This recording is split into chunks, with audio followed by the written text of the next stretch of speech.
You're not gonna pay attention to some drunk making noise. That doesn't count, guys.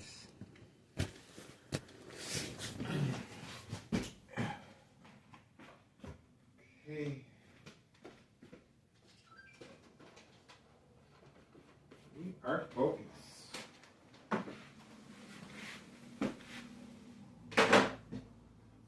Bada boom, and I think we're gonna have to fix this baby.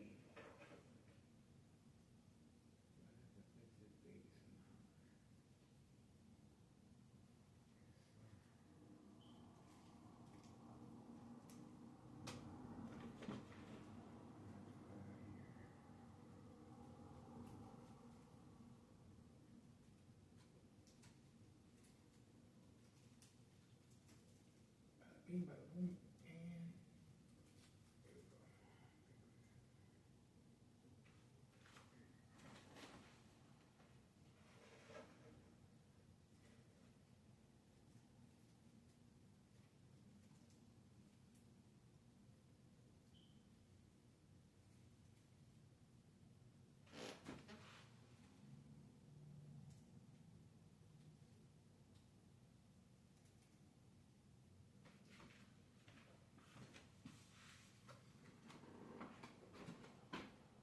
alright, time to watch TV. That's it for me, guys. That's my public service for tonight. Time to watch TV.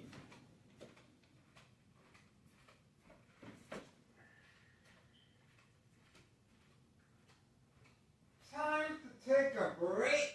That's it for me, guys. That's my public service for today. That's it for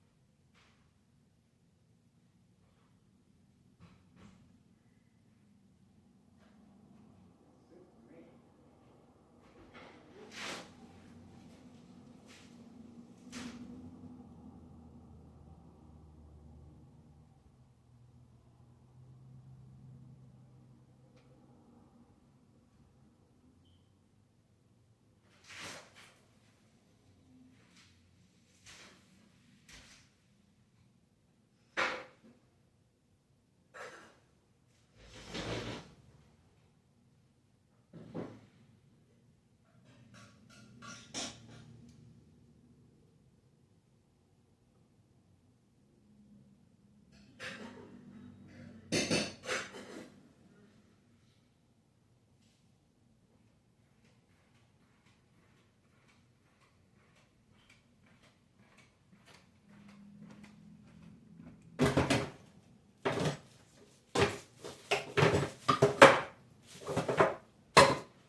Getting my little nippy.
It's a waiting game. Just gotta wait.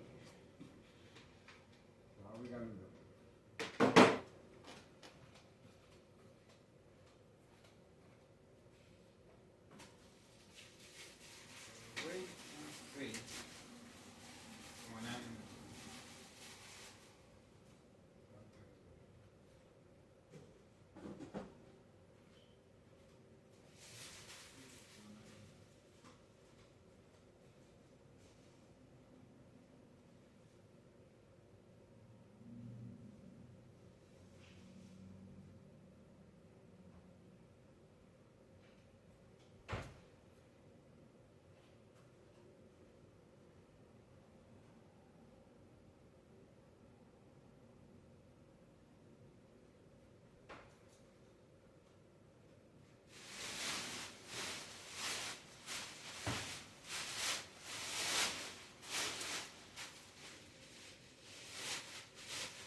sucks. Today's video, I want to walk you through why they leak, what you should do, and it gets a little scary because it's like, oh my god, my fish tank is leaking!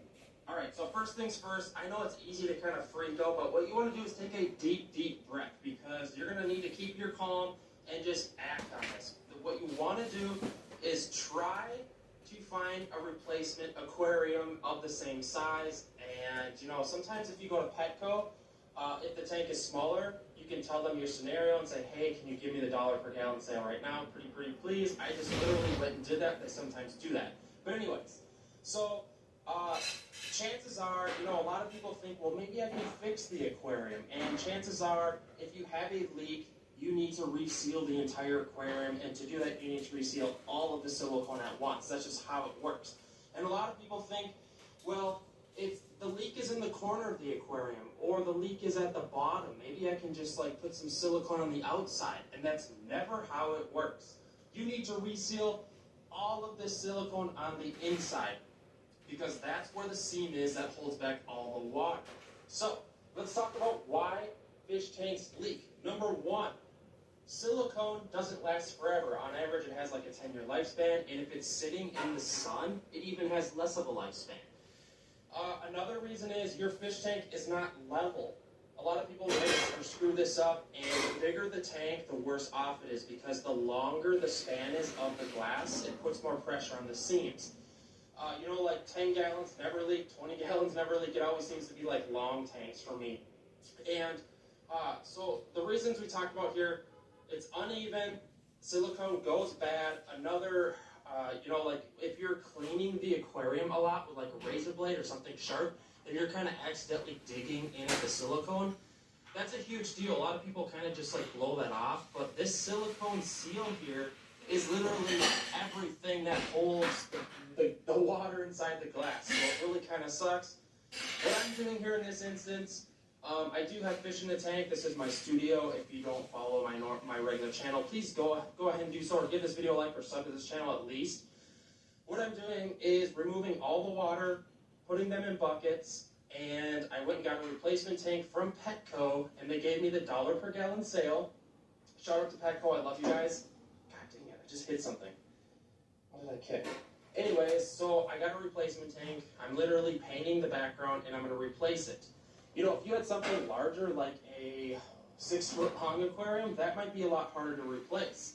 And these 6-foot tanks leak all the time. I hate to say it, I've had a bunch of them leak because I think when you start moving the tanks, the seals on the edges, you know, like they just kind of give. And I reseal a lot of these 6-foot long tanks. It really sucks. But do your best to get a replacement tank. A lot of people find that re-siliconing them just really isn't what they want to do. I don't re-silicone anything below like a 55-gallon tank usually because for the price of it, you can go to Petco and just buy a new one. It's that simple. So what I'm going to do is, this is really the process really kind of sucks because if you have fish in your tank and everything, it sucks. So in simple terms, what I did was broke down everything. First, you have to start with the fish, then you got to do the decorations, and then you have to do the water, and then you're going to remove the substrate. It's not a fun process, especially removing the substrate. Let me tell you, it's a messy, messy job. And if you're OCD, it's a lot better, like myself. So it's I'm super particular on what I spill, what I move, and yeah, this can be a messy process, so beware, get some towels, and expect some water to be spilt. God dang it, this really does suck after you get into it and are doing all this work. You just start recapping, you're like, man, my aquarium leaked. Is it coming out of the corner? Where is it coming from? And I gotta say, this is maybe one of like the worst things that happens in this hobby, and it's kind of like maybe my biggest setback as far as keeping fish tanks, because people will ask you, they're like, so wait a minute. The silicone expires on my fish tank? Like, why the heck do I keep a fish tank if I have to think about the thing, like, leaking on me? It's crazy. But I've learned the smartest thing to do is just kind of, like, forget about it, move on, because you're going to just overthink it, and you're going to want to, like, never keep fish tanks again, and that's not what we want. What we want is to continue to keep fish tanks, so we don't worry about everything. We just move on and get a new tank and keep more fish. Alright guys, everything was a hot mess. If your aquarium is leaking, please let me know in the comment section. I feel for you. It sucks when our aquariums leak.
Hi, I'm Katie, welcome to the channel. So I'm here with Josh today at Ohio Fish Rescue here in Cleveland, Ohio. And we just had a little bit of a walkthrough. I'm here from Australia, so I'm very far from home. And it's my first time ever visiting here. I do watch their channel on YouTube, but to see everything in real life has just been incredible. Alright, so if you guys are ready to have your mind blown, so let's just go ahead and take a walk through and we'll see everything that we have to offer here. First off, you are greeted by this small, I say small, but it's 2,500 to 3,000 gallon volume pond. So we wanted to have that Asian Oriental look, you know, koi fish out front. You've got it done up with water lilies, you've got waterfalls over there, and nice plants around the outside. This pond is probably about 3.5 or 4 years old. Probably have about 3 fish in here. We can't really keep, you know, a whole lot in here that's nice because, you know, the first year we had it, we had some people come in and take, you know, a lot of koi out of the pond. So it's just for looks, pretty much. This is what my dad likes to call Lover's Lane over here. This is a little walk area, and you can basically get back to the bench, which we are in the process of redoing this. We put it in the hostas here. All these weeds are coming out, and it's going to be like a walk, kind of like what you're... I don't see nothing, nada. Yeah. You guys do such a good job at upkeeping everything too. Like you say it's messy in some spots, but it does not look messy to me. Like the amount of tanks and ponds you've got. See if we missed anything. Well, we'll get to that in just a few short moments. How long have you guys been running this for?